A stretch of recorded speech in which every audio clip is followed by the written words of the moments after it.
A year ago, my life had collapsed around me. I'd worked myself into exhaustion.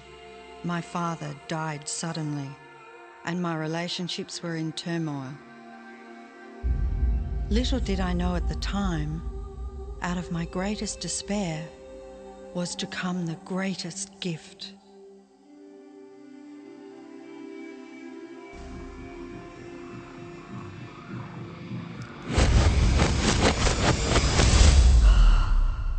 I'd been given a glimpse of a great secret.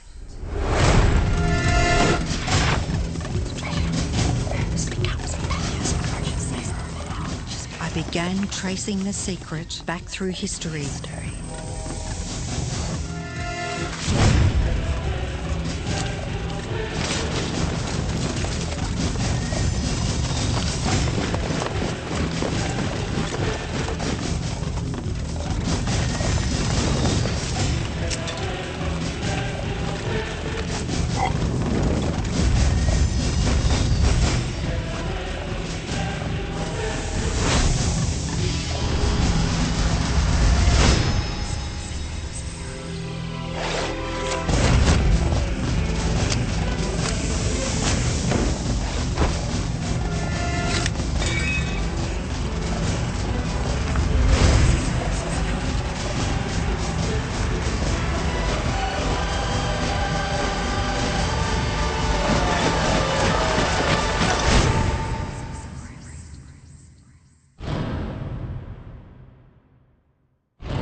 I couldn't believe all the people who knew this.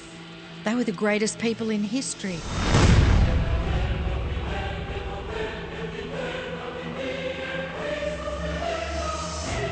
Why doesn't anyone know this? All I wanted to do was share the secret with the world. I began searching for people alive today who know the secret. One by one, they began to emerge.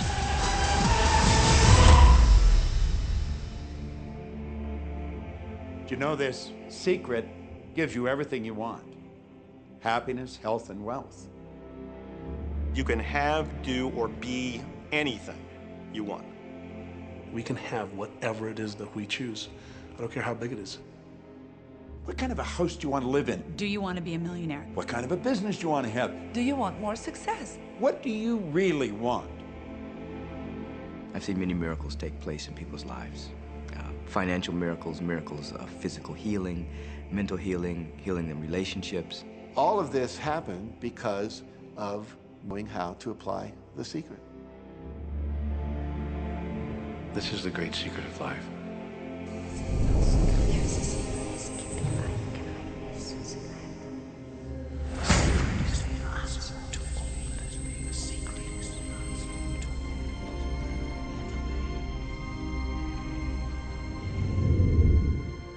You've probably been sitting there wondering, what is the secret? I'll tell you how I have come to understand it. We all work with one infinite power. We all guide ourselves by exactly the same laws. The natural laws of the universe are so precise that we don't even have any difficulty building spaceships. We can send people to the moon, and we can time the landing with the precision of a fraction of a second. I don't care if you're in India, if you're in Australia, New Zealand, Stockholm, or London, or Toronto, or Montreal, or New York. We're all working with one power, one law. It's attraction. The secret is the law of attraction. Everything that's coming into your life, you are attracting into your life. And it's attracted to you by virtue of the images you're holding in your mind. It's what you're thinking. You see, whatever is going on in your mind, you are attracting to you. Now, wise people have always known that. You can go right back to the ancient Babylonians. They've always known this. It's a small, select group of people. Why do you think that 1% of the population earns around 96% of all the money that's being earned? Do you think that's an accident? It's no accident. It's designed that way. They understand something. They understand the secret. And you are being introduced to the secret. The simplest way for me to look at the law of attraction is if I think of myself as a magnet, and I know that a magnet will attract to it. Very basically put, the law of attraction says that like attracts like, but we're really talking at a level of thought. Our job as humans is to hold on to the thoughts of what we want, make it absolute clear in our minds what we want, and from that we start to invoke one of the greatest laws in the universe, and that's the law of attraction. You become what you think about most, but you also attract what you think about most. If you see it in here, you're going to hold it here. And that principle can be summed up in 3 simple words. Thoughts become things.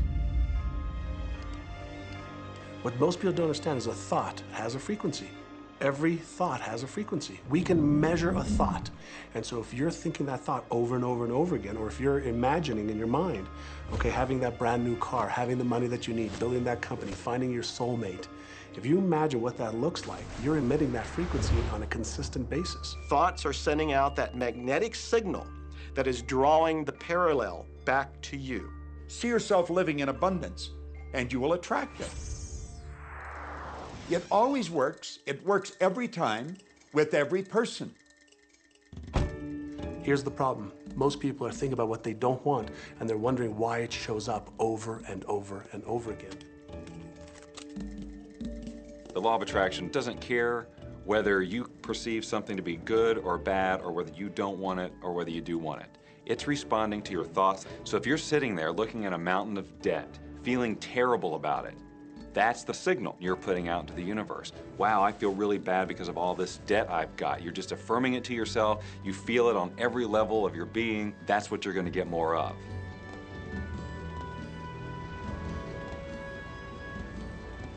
So when you're looking at that thing you want and you're saying yes to it, you're activating a thought. And the law of attraction is responding to that thought and bringing you things that match that. But when you are looking at something that you do not want and you shout no at it, you are actually not pushing it away. Instead, you are activating the very thought of what you do not want, and now law of attraction is lining those things up for you also. This is a universe that is based upon attraction. Everything is about attraction. The law of attraction is always working. Whether you believe it or understand it or not, it's always working. You might be thinking about the past or the present or the future, but whether you're remembering or observing or imagining, still in that process you are activating thought. And law of attraction, which is the most powerful law in the universe, is responding to your thought. Creation is always happening. Every time an individual has a thought or a prolonged, chronic way of thinking, they're in the creation process. Something is going to manifest out of those thoughts. Law of attraction says, we'll give you whatever it is you say and focus on. And so if you're complaining about how bad it is, what you're creating is more of how bad it is. Oh, look, I found that!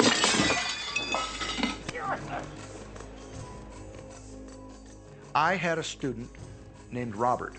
Robert was a gay man, and he was taking an online course I have, part of which entails email access to me. And he outlined all of the grim realities of his life. In his job, all the people ganged up on him. And it was constantly stressful because of how nasty they were with him. When he walked down the street, he said every block he was accosted by homophobic people who wanted to abuse him in some way. He was wanting to become a stand-up comedian.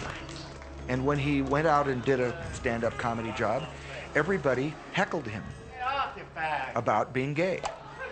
And his whole life was one of a lot of unhappiness and misery, and it all focused around this idea of being attacked because he was gay. I began to teach him that he was focusing on what he did not want. I directed him back to his email that he sent me and said, read it again. Look at all the things you do not want that you're telling me about. And I can tell you're very passionate about this. When you focus on something with a lot of passion, it makes it happen even faster. And then he really started taking this thing about focusing on what you want to heart. And he began really trying it. What happened within the next 6 to 8 weeks was absolutely a miracle. He said that all the people in his office that had been harassing him either transferred to another department, quit working at the company, or started totally leaving him alone, and he began to love his job. He noticed that when he was walking down the street that nobody came up to him and harassed him anymore. They just weren't there. I'm a very, very gay man. When he went and did his stand-up comedy routines, he started getting standing ovations and nobody was heckling him. His whole life changed because he changed from focusing on what he did not want, what he was afraid of, what he wanted to avoid, to focusing on what he did want.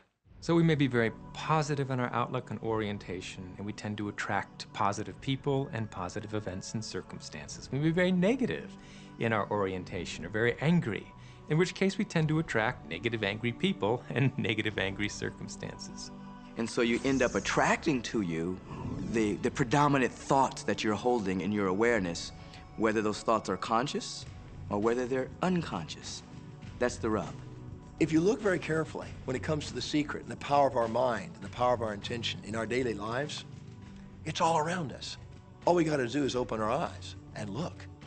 You see law of attraction evidenced in your society when you see that the one who speaks most of illness has it, when you see that the one who speaks most of prosperity has it. Law of attraction is evident everywhere around you if you are understanding what it is.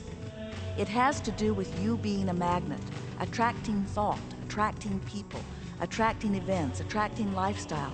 Indeed, everything that you bring into your experience, you bring because of this powerful law of attraction. I mean, I'm not talking to you from the point of view of just wishful thinking or imaginary craziness. I'm talking to you from a deeper, basic understanding. Quantum physics really begins to point to this discovery. It says that you can't have a universe without mind entering into it, that the mind is actually shaping the very thing that is being perceived. Now, if you don't understand it, doesn't mean you should reject it. You don't understand electricity, probably. First of all, no one even knows what electricity is, and yet you enjoy the benefits of it. Do you know how it works? I don't know how it works, but I do know this, that you can cook a man's dinner with electricity, and you can also cook the man. People oftentimes, when they begin to understand the great secret, become frightened of all of these negative thoughts that they have. Two things they need to be aware of. One, it has been proven now scientifically that an affirmative thought is hundreds of times more powerful than a negative thought. So that eliminates a degree of worry right there. You live in a reality where there is this buffer of time, and truly that serves you. You're really not wanting to be in an environment where your thoughts manifest immediately.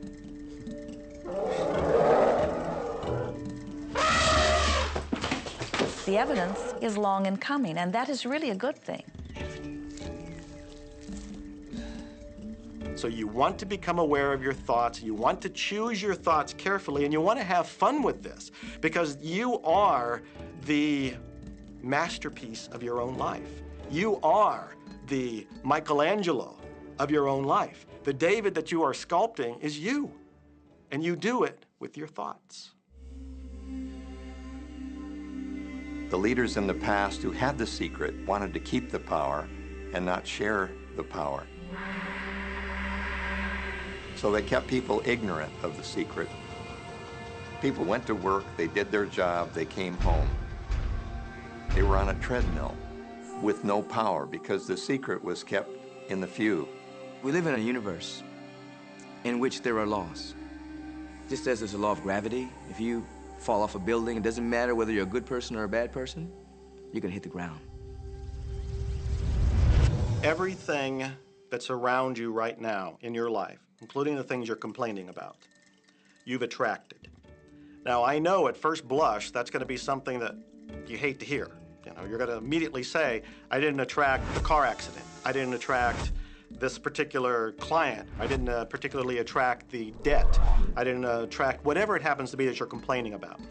And I'm here to be a little bit in your face and to say, yes, you did attract it. And this is one of the hardest concepts to get. But once you've accepted it, it's life transforming. This is part of the overall giant secret here. And most of us attract by default. We just think that we don't have any control over it. Our thoughts are on autopilot, our feelings are on autopilot, and so everything is just brought to us by default. Now, if this is your first time to hear this, it may feel like, oh, I have to now monitor my thoughts. This is going to be a lot of work. It will seem like that at first, but that's where the fun begins. We do not encourage that you try to monitor your thoughts. That will sort of make you crazy. There are so many thoughts coming to you from so many different directions about so many different subjects. That's where your emotional guidance system comes in.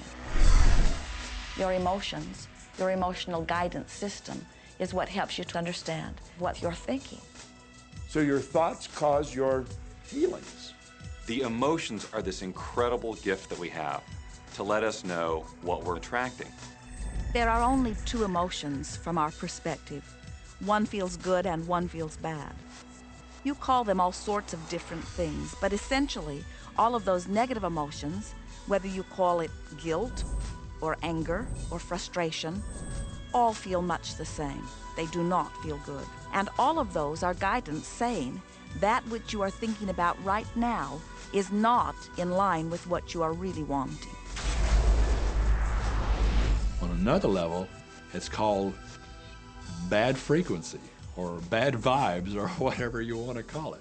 The one that feels good, that feeling of hope or happiness or love, that good feeling, that positive emotion, is guidance saying that which you are thinking right now is in alignment with what you are wanting. So it's really so simple. It's right there. The answer is, what am I attracting right now? Well, how do you feel? I feel good. Well, good. Keep doing that. Our feelings are a feedback mechanism to us about whether we're on track or not, whether we're on course or off course. The better you feel, the more in alignment you are. The worse you feel, the more out of alignment you are. What you are doing as you are moving through the variety of your day-to-day experience is you are offering thoughts that are literally formulating your future experience. And you can tell by the way you feel if the things that you're moving toward will please you when you get there.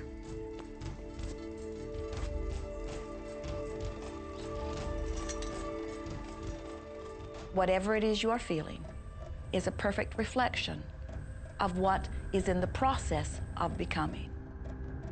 And you're getting exactly what you're feeling about, not so much what you're thinking about. That's why people, if they stub their toe out of bed, they tend to spiral.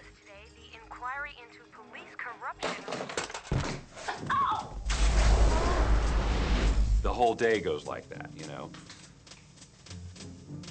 They have no clue that a simple shifting of their emotions can change their entire day and life.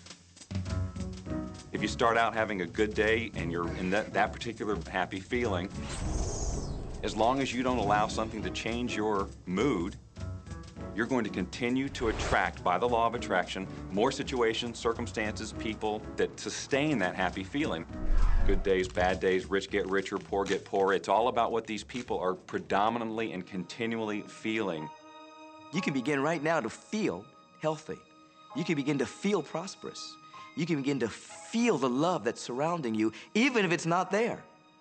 And what will happen is the universe will correspond to the nature of your song.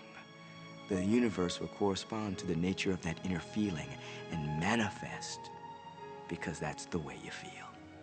So basically, what you focus on with thought and feeling is what you attract into your experience, whether or not it's something you want. What you think and what you feel and what manifests is always a match. every single time, no exception. It's hard to swallow. But when we can begin to open ourselves up to that, the ramifications are awesome. It means that whatever thought has done in your life, it can be undone through a shift in your awareness.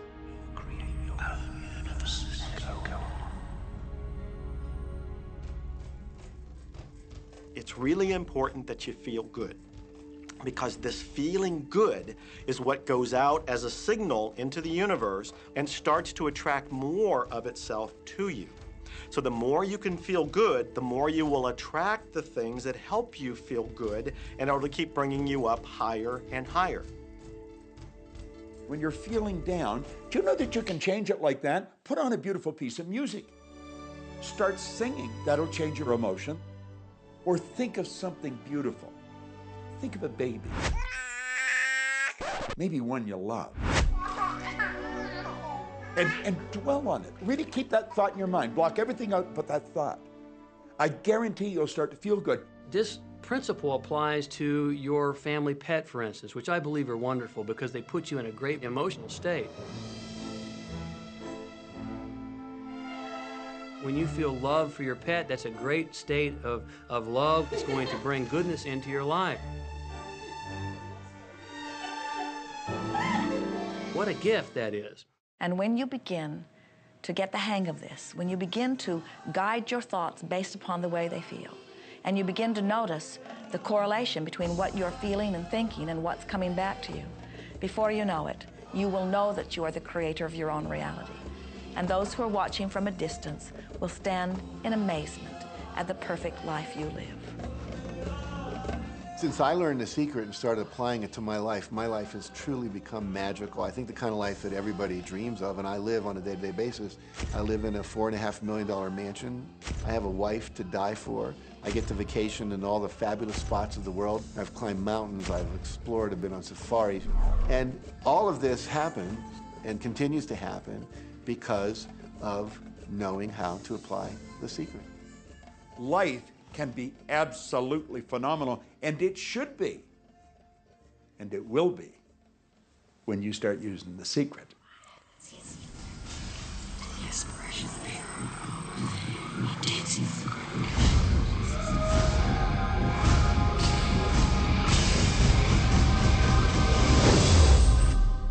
Well, a lot of people ask me what their job is in the creative process and what the job of the universe is. So let's look at that for a moment. Let's use this metaphor. If you think about Aladdin and his lamp, you've probably heard of that one. I mean, Aladdin picks up the lamp and he dusts it off, and out pops the genie.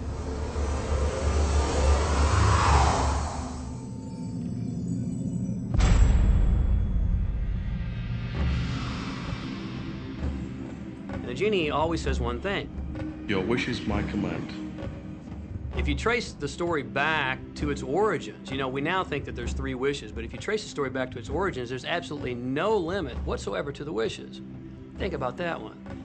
Now, let's take this metaphor and blow it out and apply it to you in your life. Remember, Aladdin is the one who always asks for what he wants. Then you've got the universe at large, which is this grand genie, and traditions, you know, have called it so many different things. Your holy guardian angel, your higher self. I mean, we could put any label on it, and you choose the one that works best for you. But every tradition has told us there's something bigger than us. And the genie always says one thing. Your wish is my command. So we like to say to you that the creative process is a 3-step process. Step 1 is you must ask for what you want. You do not need to use words to ask. In fact, the universe is not even hearing words from you. The universe is responding completely to your thought.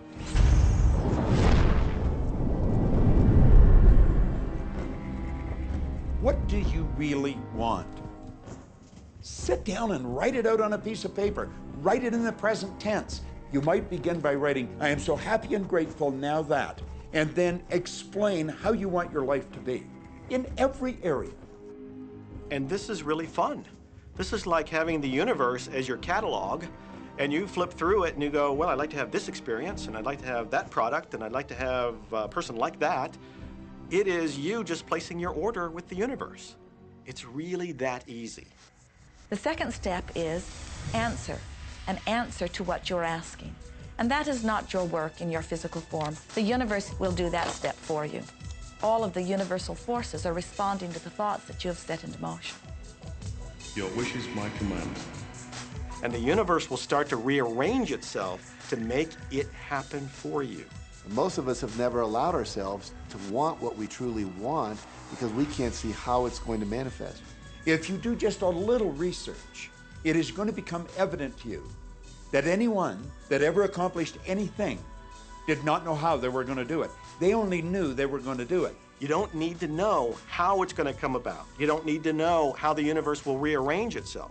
You don't know how, it'll be shown to you. You will attract the way. So then our friends say, something must be going terribly wrong because I know I am asking, so where's my stuff? And we say, you are asking. You are completing step one. You can't help but do that. The universe is answering every time, no exception. But there is another step that you must understand, and it is called step 3, which is the receiving step, which means you must bring yourself into alignment with what you're asking for. When you're in alignment with what you want, you feel wonderful. That's what enthusiasm is. That's what joy is. That's what appreciation is. That's what that feeling of passion is. But when you are feeling despair or fear or anger, those are strong indicators that you are not right now in alignment with what you're asking for. And so when you begin to realize that the way you feel is everything, and you begin to direct your thoughts based upon how they feel, little by little, you can find the feeling place of it, and now you are one with it, and now it must manifest into your experience.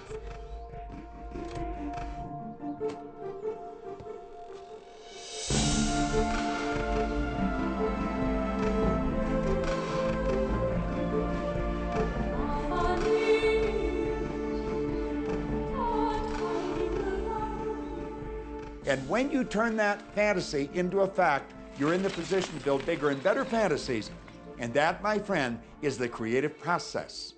So the law of attraction, the study and practice of the law of attraction is just figuring out what will help you generate the feelings of having it now. Go test drive that car. Go shop for that home. Get in the house. Do whatever you have to do to generate the feelings of having it now and remember them. Whatever you can do to do that will help you to literally attract it. It could be you wake up and it's just there, it's manifest. Or you might get some inspired idea of some action to take. You certainly shouldn't be going, well, I could do it this way, but man, I would hate that, because you're not on the right track if that's the case. Action will sometimes be required, but if you're really doing it in line with what the universe is trying to deliver, it's going to feel joyous, you're going to feel so alive, time will just stop, you could do it all day. The universe likes speed. Don't delay, don't second guess, don't doubt. When the opportunity's there, when the impulse is there, when the intuitive nudge from within is there, act. That's your job, and that's all you have to do. You will attract everything that you require. If it's money you need, you'll attract it. If it's people you need, you'll attract it. If it's a certain book you need, you'll attract it. You've got to pay attention to what you're attracted to. Because as you hold images of what you want, you're going to be attracted to things and they're going to be attracted to you. But it literally moves into physical reality with and through you. And it does that by law. You can start with nothing. And out of nothing and out of no way, a way will be made. Think of this, a car driving through the night, the headlights only go 100 to 200 feet forward. And you can make it all the way from California to New York, driving through the dark, because all you have to see is the next 200 feet. And that's how life tends to unfold before us. And if we just trust that the next 200 feet will unfold after that, the next 200 feet will unfold after that, your life will keep unfolding, and it will eventually get you to the destination of whatever it is you truly want, because you want it. Take the first step. You don't have to see the whole staircase. Just take the first step. Well, another thing people wonder about is how long is this going to take? How long will it take to manifest the car, the relationship, the money, whatever it happens to be? Well, I don't have any rule book that says it's going to take you 30 minutes or 3 days or 30 days. I think it's more a matter of you being in alignment with the universe itself. Size it's nothing to the universe. It is no more difficult to attract on a scientific level something that we consider huge to something that we consider infinitesimally small. The universe does everything it does with zero effort. Grass doesn't strain to grow. It's effortless. It's just this great design. It's all about what's going on up here. It's about what we put in place, saying this is big, it's going to take some time. This is small, oh, I'll give it an hour. You know, those are our rules that we define. There are no rules according to the universe. You provide the feelings of having it now, it will respond. Some people have an easier time with little things, and so we sometimes say, well, start with something small, like a cup of coffee. Make it your intention to attract a cup of coffee today. Hold an image of talking to an old friend that you haven't seen for a long time. Somehow or another, somebody's going to start talking to you about that person. That person's going to phone you, or you'll get a letter from them. People are amazed how that I line up car parks, and I've done this right from when I first understood the secret. I would visualize a car space exactly where I wanted, and 95% of the time it would be there for me, and I'd just pull straight in. 5% of the time I'd have to wait just a minute or two, and the person would pull out and I'd pull in. So I do that all the time.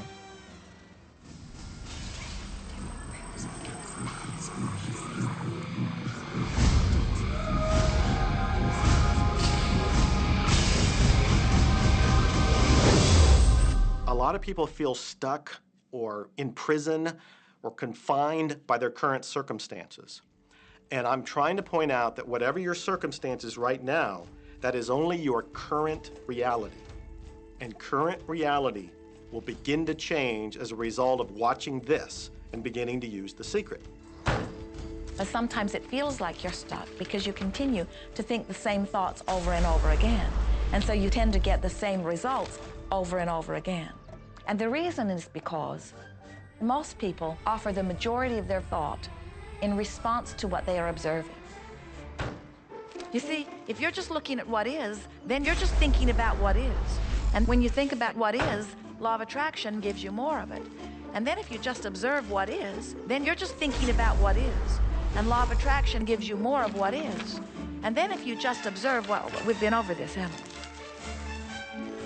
we? You have to find a way that you are approaching what is through a different vantage point. Most people look at their current state of affairs and they say, this is who I am. That's not who you are. That's who you were. You see, if you look at your current state of affairs right now, let's say, for instance, that you don't have a lot of money in your bank account, or you don't have the relationship that you want, or your health and fitness isn't up to par. That's not who you are. That's the residual outcome of your past thoughts and actions.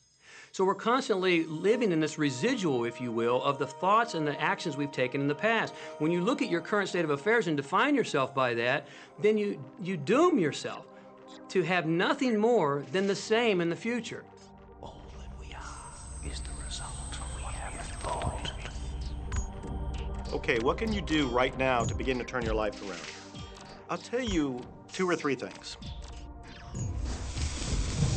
Start making a list of things to be grateful for. Start with that, because this shifts your energy. It starts to shift your thinking. Where before this exercise, you might be focusing on what you don't have, and you might be focusing on your complaints, and you might be focusing on whatever the problems are. When you do this exercise, you start to go in a different direction. You start to be grateful for all the things that you feel good about. Gratitude is absolutely the way to bring more into your life. Every man knows that when his wife's appreciating him for the little things he does, what does he want to do? He wants to do more.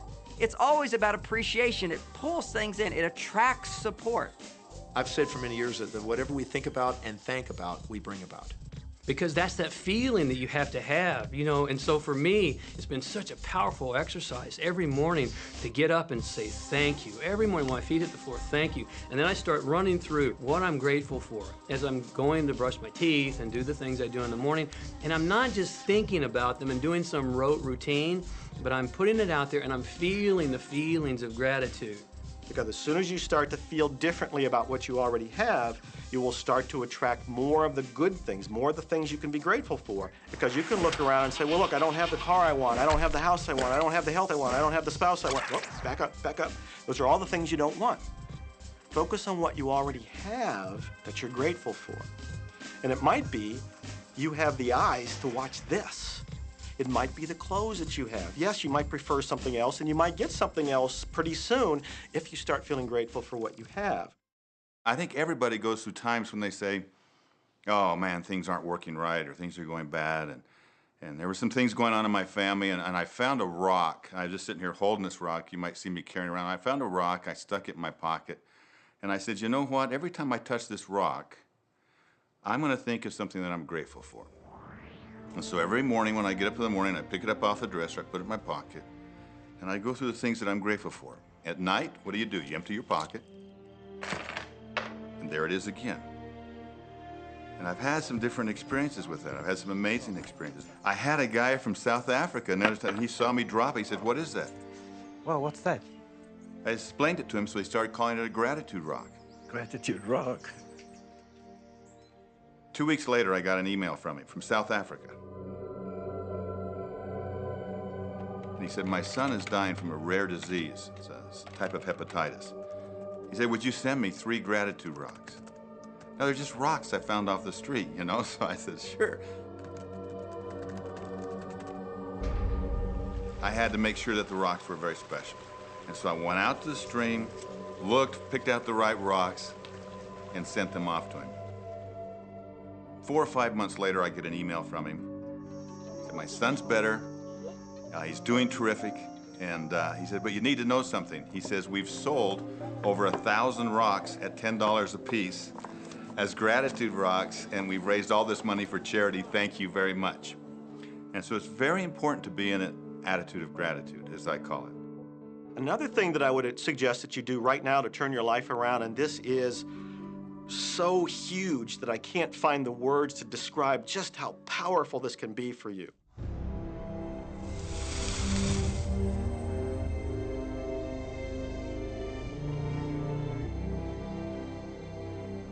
I took the visualization process from the Apollo program and instituted it during the 1980s and 90s into the Olympic program. And it was called visual motor rehearsal. When you visualize, then you materialize. And the interesting thing about the mind is we took Olympic athletes and then hooked them up to sophisticated biofeedback equipment and had them run their event only in their mind. Incredibly, the same muscles fired in the same sequence when they were running the race in their mind as when they were running it on the track. How could this be? Because the mind can't distinguish whether you're really doing it or whether it's just a practice. I think if you've been there in the mind, you'll go there in the body.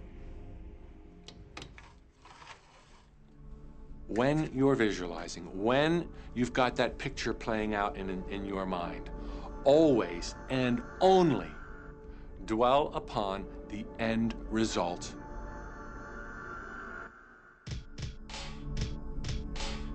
Here's an example. Look at the back of your hands right now. Really, look at the back of your hands. The color of your skin, the freckles, the blood vessels, the rings, the fingernails, the fake fingernails. Take in all those details right before you close your eyes. And then see those hands, your fingers, wrapping around the steering wheel of your brand new car.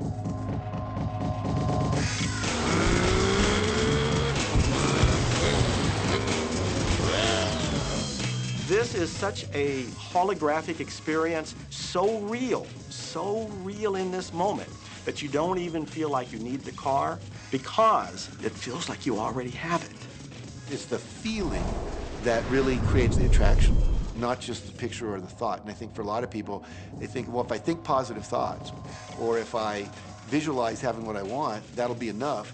But if you're doing that and still not feeling abundant or feeling, loving and joyful, then it doesn't, from my mind, really create the power of the attraction. This is where the secret actually moves into action.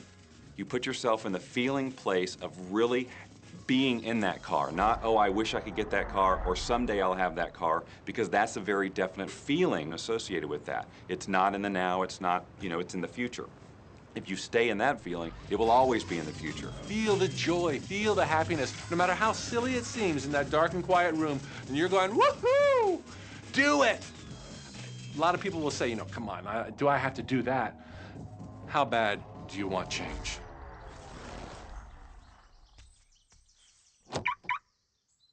Now that feeling and that inner seeing will begin to be an open doorway through which the power of the universe will begin to express.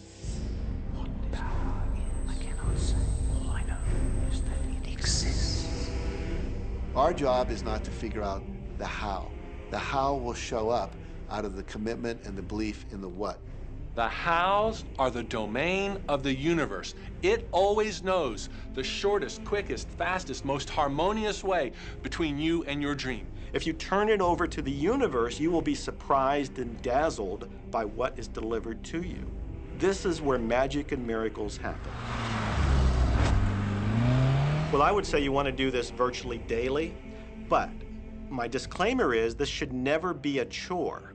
What's really bottom line importance here to the whole secret is feeling good. You want to feel exhilarated by this whole process. You want to be high, happy, in tune as much as possible. The only difference between people who really are living this way and people who aren't, living in the magic of life, is that the people who are living in the magic of life have habituated ways of being. They have habituated this process, and magic happens with them wherever they go, because they remember it and they do it all the time, not as a one-time event.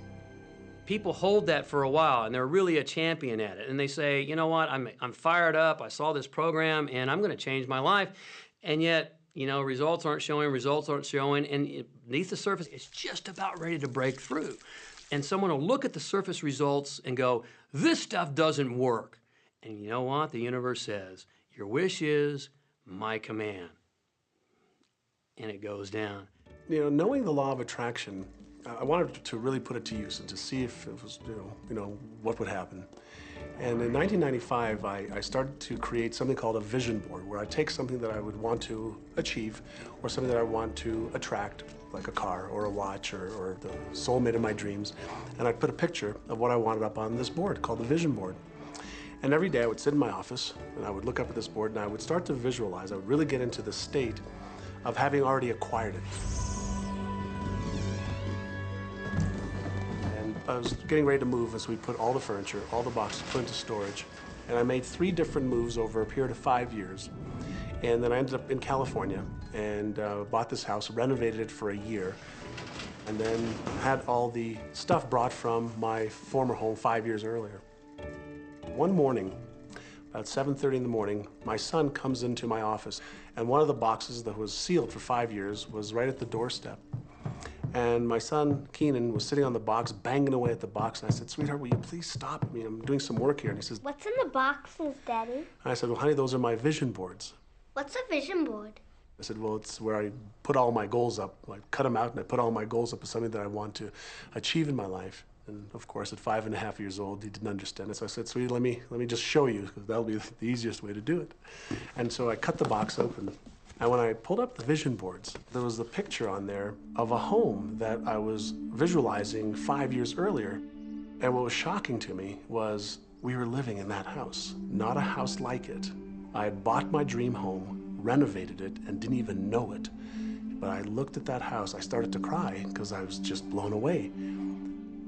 Why are you crying? Honey, I finally understand how the law of attraction works. I finally understand the power of visualization. I finally understand everything that I've read, everything that I've worked with my whole life, the way I've built companies.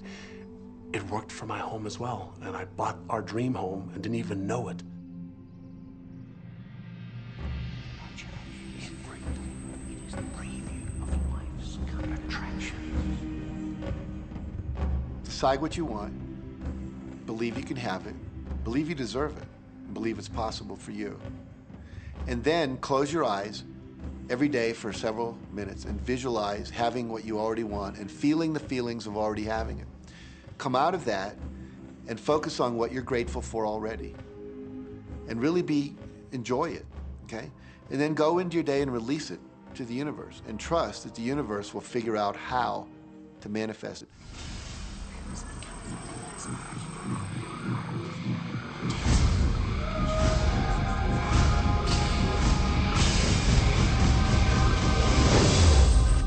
No, The Secret was definitely a real transformation for me because I grew up in a family where my dad was very negative, thought that rich people were people that had ripped everyone off, thought that anyone who had money, must have deceived somebody.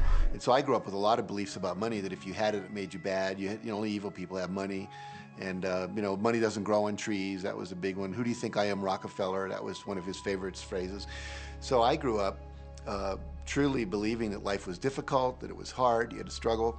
And it was only when I met W. Clement Stone that I literally began to shift my life. Whatever the mind of man can conceive and achieve. When I was working with Stone, he said, I want you to set a goal that's so big that if you achieved it, it would blow your mind. And you would know it's only because of what I've taught you that you would have achieved this goal. Well, at the time, I was making about $8,000 a year. And for some reason, I wanted something that was really measurable. So I said, I want to make $100,000 in a year. Now, I had no idea how I could do that. I saw no strategy, no possibility, but I just said, I'm going to declare that, I'm going to believe it, I'm going to act as if it's true, and release it. And so I did that. And one of the things he taught me was every day to close your eyes and visualize the goal as if it's already achieved. And I had actually made a $100,000 bill that I put on the ceiling. So the first thing I'd see when I woke up, I'd look up and there it was, and it would remind me that this was my intention. And then I would close my eyes and visualize having this $100,000 a year lifestyle. And interestingly enough, nothing major happened for about 30 days. I didn't have any great breakthrough ideas. No one was offering me more money. And all of a sudden, I was in the shower, it was about 4 weeks into it, and I had a $100,000 idea. It just came right into my head. I had a book I had written, and I said, if I could sell 400,000 copies of my book at a quarter each, that'd be $100,000. Now, the book was there, but I never had this thought. And one of the secrets, I think, is that when you have inspired thought, you have to trust it, and you have to act on it. Now, I didn't know how to do that. I didn't know how I was going to sell 400,000 copies. We'd never done that. And then I saw the National Enquirer at the supermarket. I had seen that millions of times, and it was just background. And all of a sudden, it jumped out of me as foreground, and I thought, wow, if readers knew about my book, certainly 400,000 people would go out and buy it. And about 6 weeks later, I gave a talk at Hunter College in New York to 600 teachers, and this lady comes up at the end and she says, that was a great talk. I'd like to interview you. Let me give you my card. And I said, who do you write for? I'm a freelancer, but I sell most of my stuff to the National Enquirer. And I had this little theme from the Twilight Zone went off in my head. Na, na, na, na, na, na. You're like, whoa, this stuff's really working. So that article came out, and our book sales started to take off. But the point I want to make is that I was attracting into my life all these different events, including this person. And to make a long story short, I did not make $100,000 that year. We made $92,327. But do you think we were like depressed and going, this doesn't work? No, we were going, whoa, this is amazing. And so my wife said to me, wow, if it works for 100,000, you think it'd work for $1 million? And I said, I don't know, I think so, let's try it. My publisher actually wrote me a check as a royalty check for our first Chicken Soup for the Soul book. And he actually put a smiley face in his signature because it was the first $1 million check he'd ever written. And so I know from my own experience, because I wanted to test it, does this secret really work? And when we put it to the test, it absolutely worked. And now I live my life from that every single day. Well, I can just imagine what a lot of people that are watching this are thinking. And that is, how can I attract more money into my life? How can I get more of the green stuff? How can I get more wealth and prosperity? How can I, when I love my job, deal with the credit card debt that I have? And the realization that maybe there's a ceiling on the money that can come in because it's coming to me through my job. How can I bring in more? Intend it. This goes back to one of the things we've been talking about throughout the whole secret. Your job is to declare what you would like to have from the catalog of the universe. Well, if cash is one of them, say how much you would like to have. I would like to have $25,000 unexpected income within the next 30 days. or whatever it happens to be. It should be believable for you. Most people have a goal of getting out of debt. That'll keep you in debt forever. Whatever you're thinking about, you will attract. You'll say, but it's get out of debt. I don't care if it's get out or get in. If you're thinking debt, you're attracting debt. Set up an automatic debt repayment program and then start to focus on prosperity. So many times people say to me, well, I'd like to double my income in the next year. But then you look at their actions and they're not doing the things that are going to make that happen. And they'll turn right around and go, well, I can't afford that. Okay, guess what? Your wish is my command. As you are fussing about not having enough money, as you are talking to your friend about not having enough money, as you are feeling unhappy about not having enough money, you are actually activating within yourself or continuing the activation of a thought that is very different from the desire that you have launched. What it just comes down to is you just can't want more money and focus upon not enough. When I first understood the secret, I was getting bills. Every day I'd get a bunch of bills in the mail. And I thought, how do I turn this around? The law of attraction states that what you focus on, you will get. So I got a bank statement. I whited out the total and I put a new total in there. I put exactly how much I wanted to see in the bank. So I thought, what if I just visualize checks coming in the mail? So I just visualize a bunch of checks coming in the mail. Within just 1 month, things started to change. And it is amazing. Today, I just get checks in the mail. I get a few bills, but I get more checks than bills. I grew up on you have to work hard for money, you have to work hard for money. And so I replaced that with money comes easily and frequently. Now, in the beginning, it feels like a lie, right? There was a part of your brain that will say, oh, you liar, it's hard. So you have to know it's this little tennis match that will go on for a while. When it comes to creating wealth, wealth is a mindset. It's all about how you think. I'd say 80% of my coaching that I do one-on-one with folks is about their psychology and the way they think. And I know when people are listening, they say, oh, well, you can do it, I can't. Every person has the capability to change the way they're in a relationship and conversation with money. I find so many people who maybe make a tremendous amount of money, but their relationships stink. That's a technical term, by the way. And that's not wealth. It really isn't. You can go after the money and you might get rich, but it doesn't guarantee you'll be wealthy. I'm not suggesting that money isn't a part of wealth. It absolutely is, but it's only a part. And then I meet a lot of people who are quote unquote spiritual, but they're sick and broke all the time. That's not wealth either. Life is meant to be abundant in all areas. Many people in Western culture are striving for success. They want to have the home, they want their business to work, they want all of these things. But what I found in my research is that having those things certainly doesn't guarantee what we really want, which is happiness. And that's when all those outer things come. They don't come from going after them first to get happiness. It's backwards. You go for the sense of inner joy, of inner peace, of inner vision first, and then all the other things from the outside appear.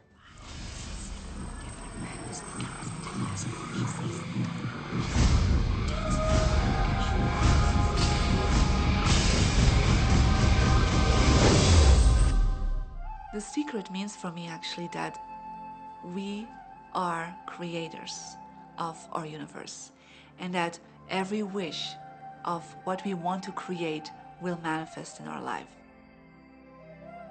Therefore, it's very important what you wish, what your thoughts are, what your feelings are, because it will manifest. Now, one day I went into somebody's home, and he was an art director of a very famous film producer. And in every corner, he had this beautiful image of a woman, a naked woman dressed with a fabric, kind of doing this, kind of saying, oh, I don't look at you, I don't see you, And I said, I think you have trouble in your romance. Are you a clairvoyant or something? No, but look, 7 places you have exactly that woman. But I love that kind of painting. I painted it myself. That's even worse, I said, because you put all your creation and your creativity in it. Now, he's this gorgeous-looking man. He has all these actresses around him because that's the work he does. He doesn't get romance. I said, what do you want? Well, I want to date 3 women a week. Okay, paint yourself with 3 women and hang it in every corner.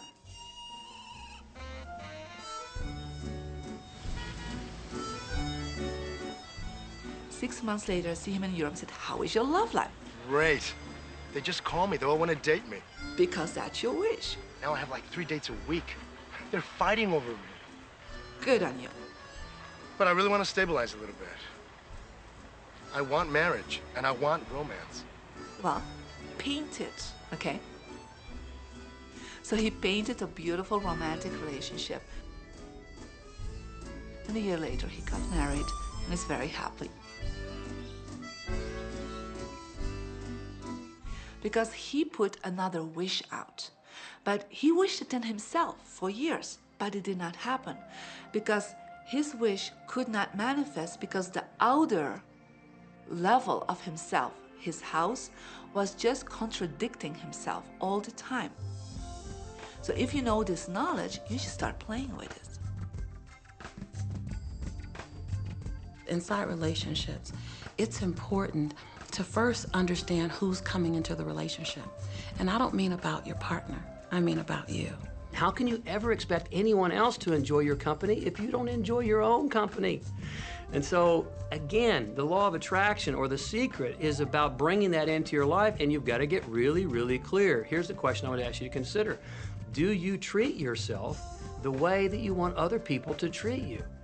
You become the solution for you. Don't now you owe me and you need to give me more. Instead, give more to yourself. Take time off to give to yourself, in a sense, to fill yourself up to fullness, to where now you can overflow in giving. I got into many relationships expecting my partner to show me my beauty. I needed to see him showing me my beauty because I didn't feel beautiful. Because when I was growing up, my sheroes were Charlie's Angels, or the Bionic Woman, Wonder Woman.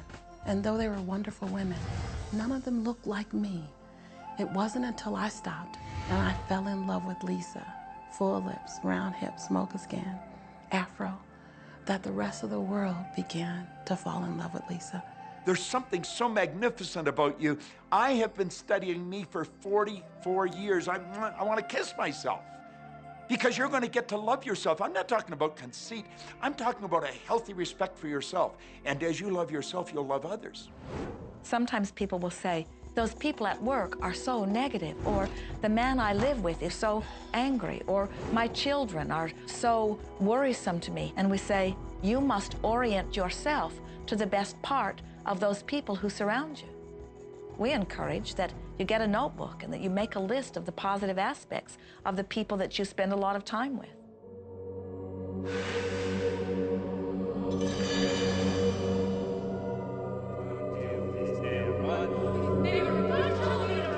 There could be someone that you have a terrible experience with, a terrible relationship with. And in the privacy of your own mind, and with quite a bit of work, we will admit, as you focus upon things that you like most, those people will become that mostly to you. And even though you cannot create in their reality, if they are in a mood or an attitude that doesn't match the mood or attitude that you have about them, they'll zig while you zag. Law of attraction will not put you in the same space together. Your frequencies don't match up. If you knew your potential to feel good, you would ask no one to be different so that you can feel good. You would free yourself of all of that cumbersome impossibility of needing to control the world, or control your mate, or control your child. You are the only one who creates your reality. For no one else can think for you. No one else can do it. It is only you. Every bit of it you.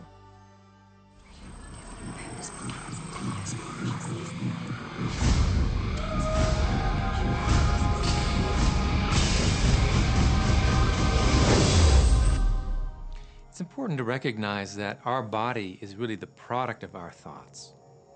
We're beginning to understand in medical science the degree to which the nature of thoughts and emotions actually determines the physical substance and structure and function of our bodies. We've known in the healing arts of a placebo effect. A placebo is something that supposedly has no impact and no effect on the body, like a sugar pill or something. You tell the patient that this is just as effective. And what happens is the placebo has the same effect, if not greater effect, than sometimes the medication is supposed to be designed for that effect. So they found out that the human mind is the biggest factor in the healing arts. more so than sometimes the medication. If somebody is in a situation where they're sick and they have an alternative to try to explore what is in their mind creating it versus using medicine, if it's an acute situation that could really bring death to them, then obviously the medicine is a wise thing to do while they explore what the mind is about. So you don't want to negate medicine. Every form of healing has a place. There is only a stream of well-being that flows, you know. It is a stream of pure positive energy. And the universe, all that we know, is abundant with only that. This is a world that is based upon well-being, and well-being dramatically abounds. And when you are allowing that stream to flow in its fullness, you feel very, very good. And when you are pinching it off a bit, you feel not so good. There is only a stream of goodness or well-being which you are allowing or not. And your magnificent emotions are telling you what the mix is, how you're doing in your allowing or your resisting of this connection. You know people who have had terminal disease. Stop and think of the word dis-ease. Hyphenate the word. That's a body that's not at ease. We've got 1,000 different diagnoses and disease out there. They're just the weak link. They're all the result of one thing, stress. And you put enough stress on the chain, you put enough stress on the system, and one of the links breaks. Our physiology creates disease to give us feedback, to let us know we have an imbalanced perspective and we're not loving and we're not grateful. So the body's signs and symptoms are not something terrible. The question that's frequently asked is when a person has manifested a disease in their body temple or some kind of discomfort in their life, through the power of right thinking, can it be turned around? And the answer is absolutely yes.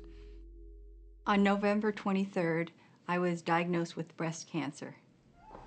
I truly believed in my heart, with my strong faith, that I was already healed. During the day, all day long, I would just say, thank you for my healing. On and on and on I went, thank you for my healing. I believed in my heart I was healed. I saw myself as if cancer was never in my body.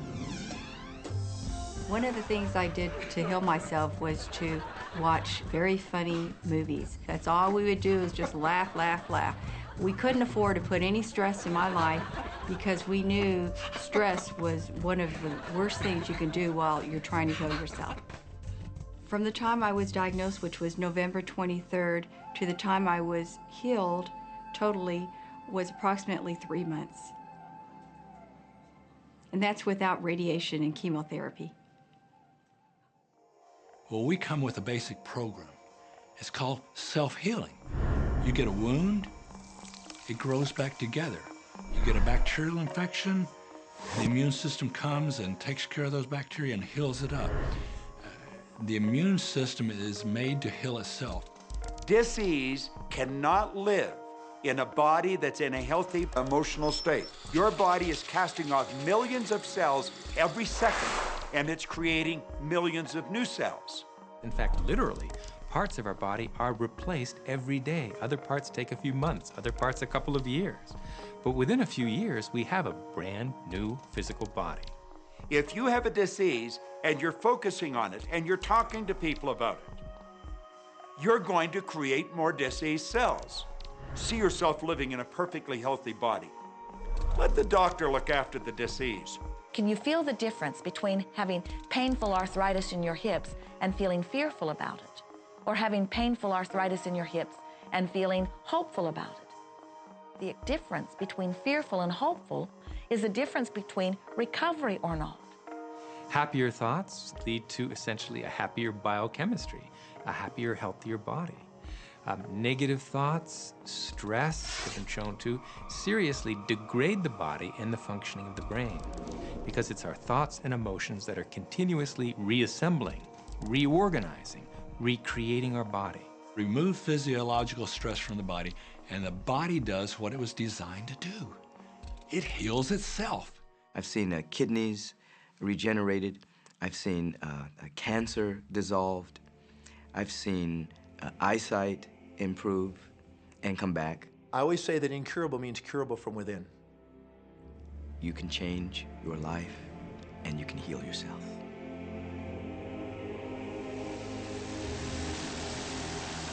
Well, my story begins on March 10, 1981. It really changed my whole life. It was a day I'll never forget.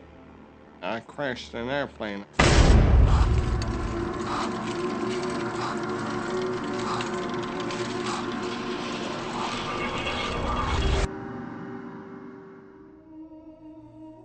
I ended up in the hospital completely paralyzed. My spinal cord was crushed. I broke the first and second cervical vertebrae. My swallowing reflex was destroyed. I couldn't eat or drink. My diaphragm was destroyed. I couldn't breathe. All I could do was blink my eyes. The doctors, of course, said all my life I'd be a vegetable. All I'd do is blink my eyes the rest of my life. That's the picture they saw of me, but it didn't matter what they thought. The main thing was what I thought.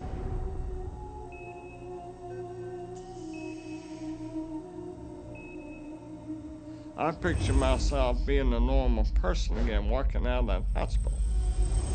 The only thing I had to work with in the hospital was my mind. As long as you have your mind, you can put things back together again. I was hooked to a respirator, and they said I'd never breathe on my own again because my diaphragm was destroyed. But this little voice kept saying to me, breathe deep, breathe deep.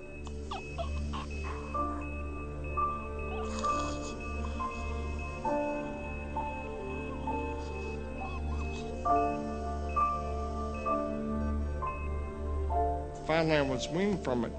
They were at a loss for an explanation. See, I could not afford to allow anything to come in my mind that would distract me from my goal and from my vision.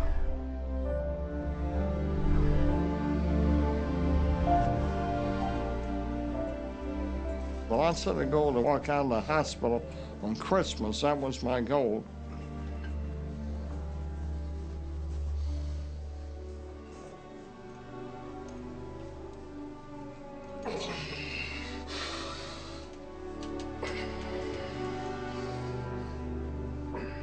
Eight months later, I walked out of the hospital on my own 2 feet. They said it couldn't be done. That's a day I will never forget. For people that are sitting out there right now watching this program that are hurting, if I wanted to sum up my life and sum up for people what they can do in life, I would sum it up this way in 6 words. Man becomes what he thinks about.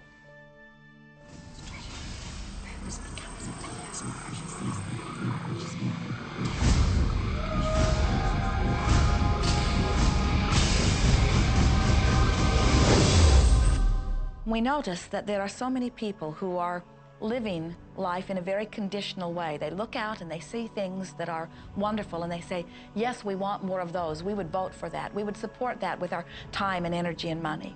But then they look out and they see things that they do not want, terrible things that they do not want to live and that they do not want to see others live. And they say, we've got to do something about getting rid of those things. But they don't realize that as they push against the unwanted, they add power to it. In this world, there is a war against poverty and a war against cancer and a war against teenage pregnancy and a war against terrorism and a war against violence and a war against terrorism. Did we mention that there's a war against terrorism? And all of this pushing against is only adding to, because you can't say no and make it go away. When you shout no, law of attraction is lining that up. The reason that what you resist persists is because if you're resisting something, you're saying, no, I don't want this thing because it makes me feel this way, the way I'm feeling right now. So you're just putting out this really strong emotion of, wow, I really don't like this feeling, and it's there, and it just comes racing towards you. You know, the anti-war movement creates more war. The anti-drug movement has actually created more drugs because we're focusing on what we don't want, drugs. People will say, well, shouldn't I focus upon that? That is true.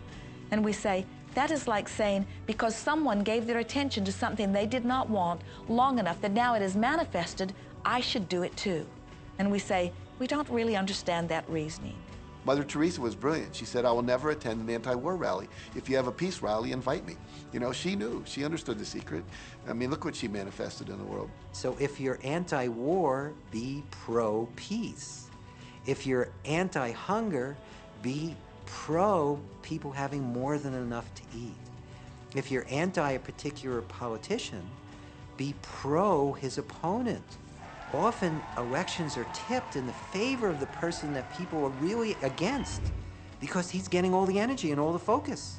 You want to focus on what you want, not what you don't want. It's okay to notice what you don't want because that gives you contrast to say, well, this is what I do want. But the fact is that the more you talk about what you don't want or talk about how bad it is, read about all of that all the time, and then say, oh, how terrible it is, well, you're creating more of that. You know, so many times people say to me, well, James, I have to be informed. Maybe you have to be informed, but you don't have to be inundated.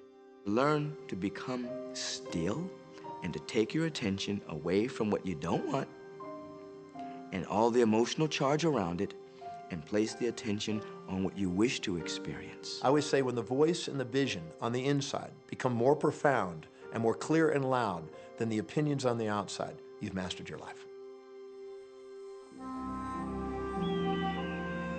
You are not here to try to get the world to be just as you want it to be. You are here to create the world around you that you choose, while you allow the world as others choose it to be, to exist also.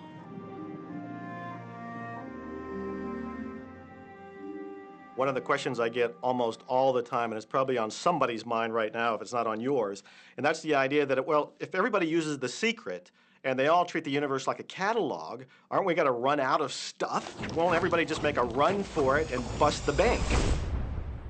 What's beautiful about the teaching of the Great Secret is that there's more than enough to go around for everyone. There is a lie that acts like a virus within the mind of humanity. And that lie is there's not enough good to go around. There's lack, and there's limitation, and there's just not enough.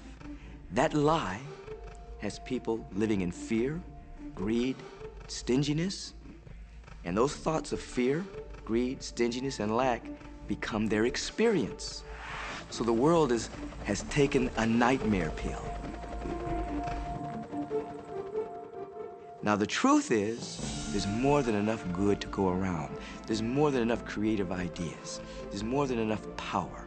There's more than enough love. There's more than enough joy. All of this begins to come through a mind that is aware of its own infinite nature. Every great teacher who's ever walked the planet has told us that life was meant to be abundant. And so, just when we think that resources are dwindling, we find new resources to achieve the same things. And so even though we say we have lack, it's because we don't open up our vision and see all of what's around us. You know, when everybody starts to live from their heart and go for what they want, they don't go for the same things.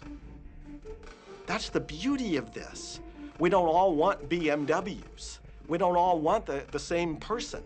We don't all want the same experiences. We don't all want the same clothing. We don't all want fill in the blank. There's enough for everyone. If you believe it, if you can see it, if you act from it, it will show up for you. That's the truth. So let the variety of your reality thrill you as you get to choose from among it those things that you're wanting. And when you see something that you want in your experience, think about it. Find the feeling place of it. Get inside of it. Talk about it and write it down. Write a script about it. Make it your reality by becoming a match to it. And when you see those things that you're not wanting in your experience, do not talk about them. Don't write about them. Don't join groups that worry about them. Don't push against them. Do your best to ignore them. Remove your attention from the things that you do not want, while you give your undivided attention to the things that you do want. Most of the leaders in the past missed the great part of the secret, which is empowering and sharing with others. This is the best time to have ever been alive in history. It's the first time we've ever had the power to gain knowledge at our fingertips.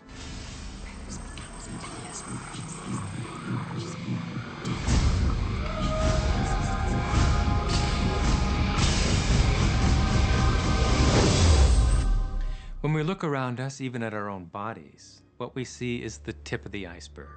Think of this for a moment. Take your hand and look at it. Now, your hand looks solid, but it's really not. If you put it under a proper microscope, you'd see a mass of energy vibrating. Everything is made up of the exact same thing, whether it's your hand, whether it's the ocean, or whether it's a star. Everything is energy. And let me help you understand that just a little bit. There's the universe, of course, and our galaxy, and our planet, and then individuals, and then inside of this body are organ systems, and then there's cells, and then there's molecules, and then there's atoms, and then there is energy. So there are a lot of levels to talk about something on, but everything in the universe is energy. I don't care what city you're living in, you've got enough power in your body, potential power, to illuminate the whole city for nearly a week. Most people define themselves by this finite body, but you're not a finite body. I mean, even under a microscope, you're an energy field. Well, what we know about energy is this.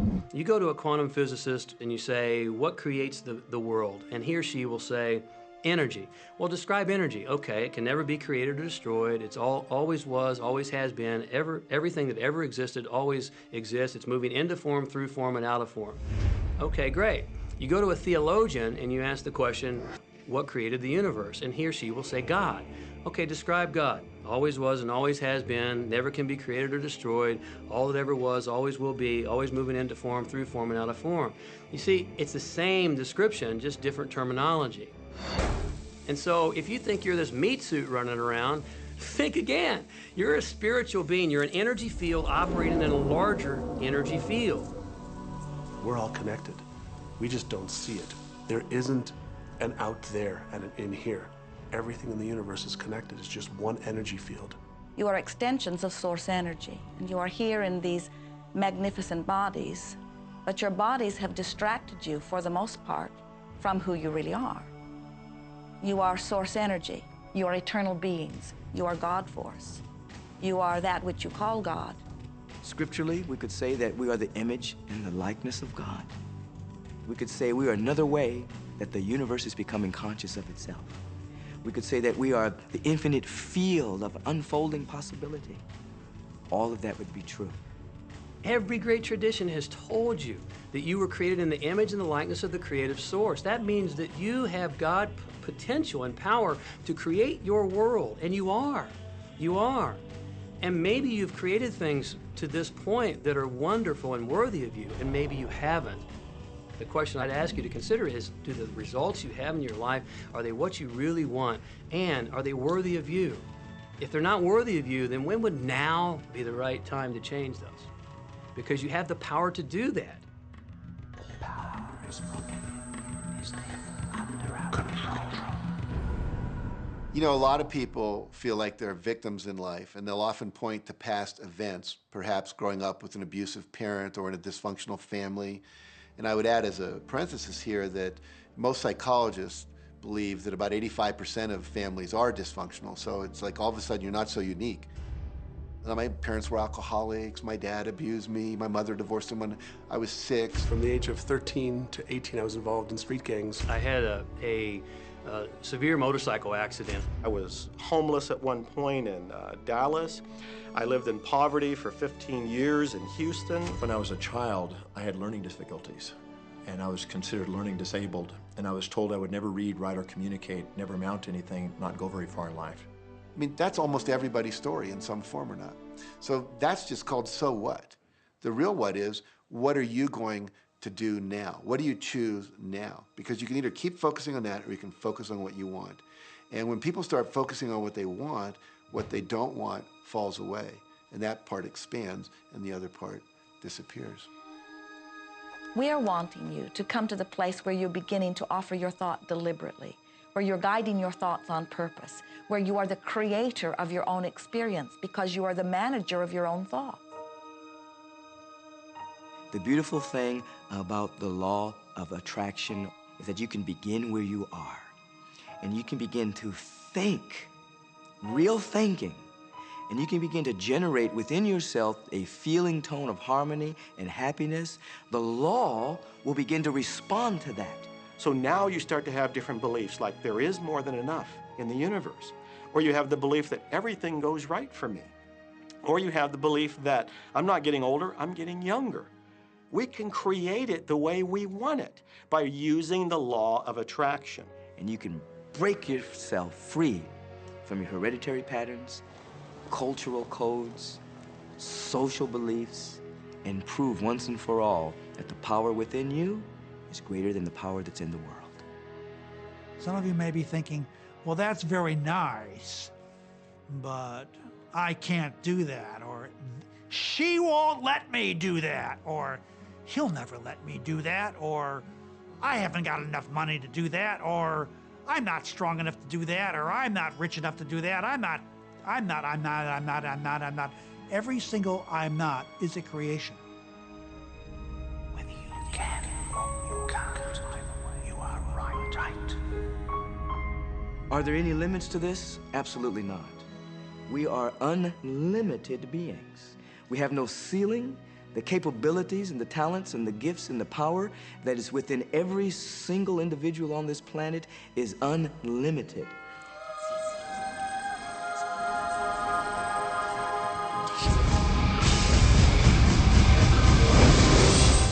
There is no blackboard in the sky on which God has written your purpose, your mission in life.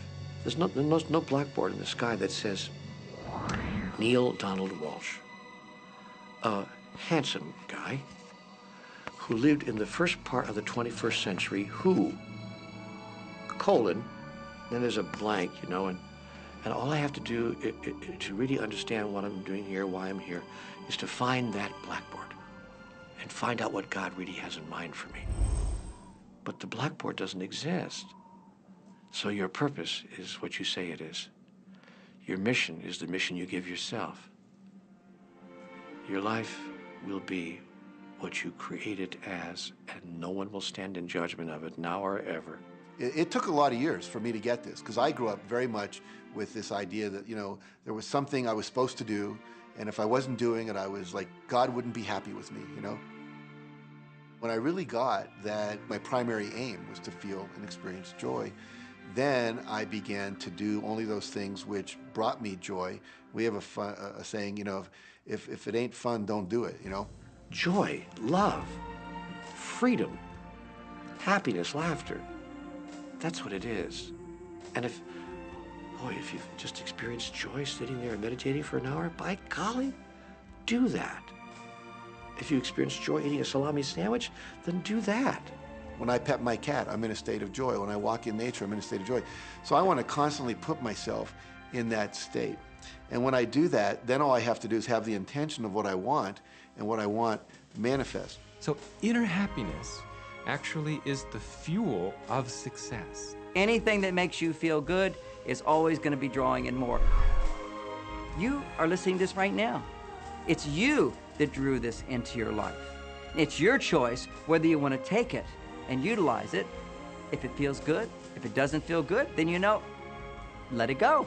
Find something that feels good, that resonates with your heart.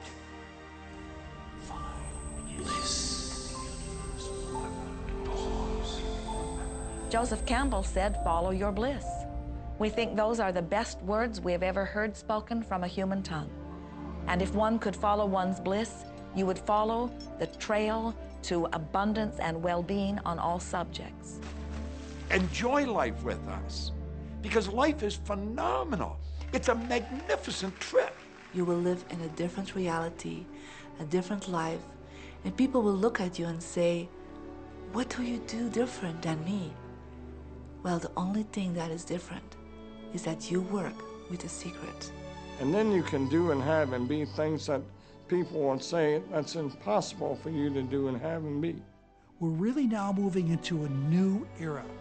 It's the era where the last frontier is not space, as Star Trek would say, but it's going to be mind. I see a future of unbounded potential, unbounded possibilities. Remember, we're using at most 5% of the potential of the human mind. 100% human potential is the result of proper education. So imagine a world where people were using their full mental and emotional potential. We could go anywhere. We could do anything, achieve anything. See yourself with the good that you desire. Every religious book tells us that. Every great book on philosophy, every great leader, all the avatars who have ever lived. Go back and study the wise ones. Many of them have been presented to you in this program. You know what? They all understood one thing. They understood the secret. Now you understand it. And the more you use it, the more you'll understand it. You may be feeling that it would be easier to be hearing these words if they had come to you the first day of your experience upon this earth. And if we were talking to you on your first day of physical life experience, we would say to you, welcome to planet Earth.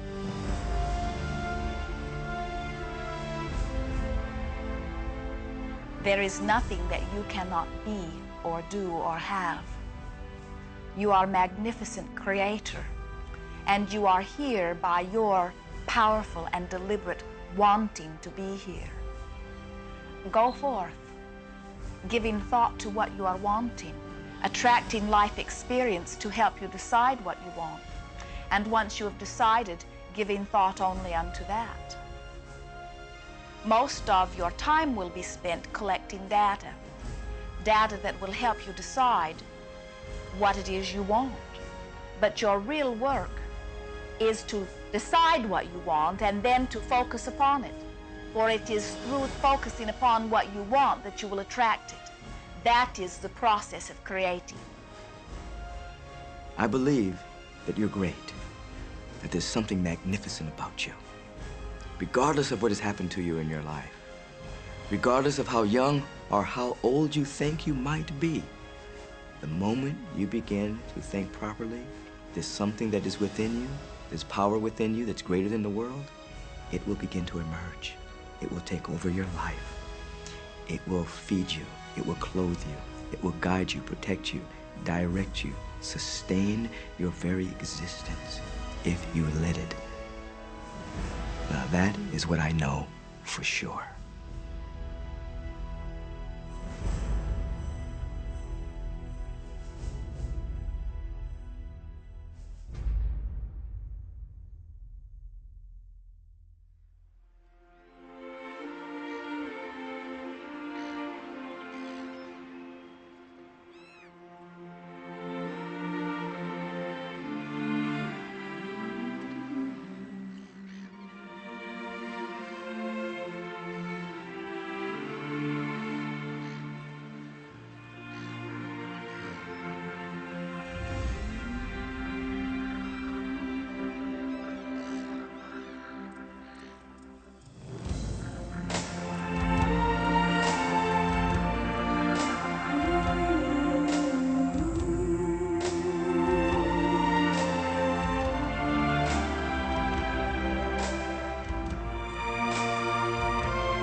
Easy about this. Have fun with it. There is nothing you are supposed to do, only that which you want to do.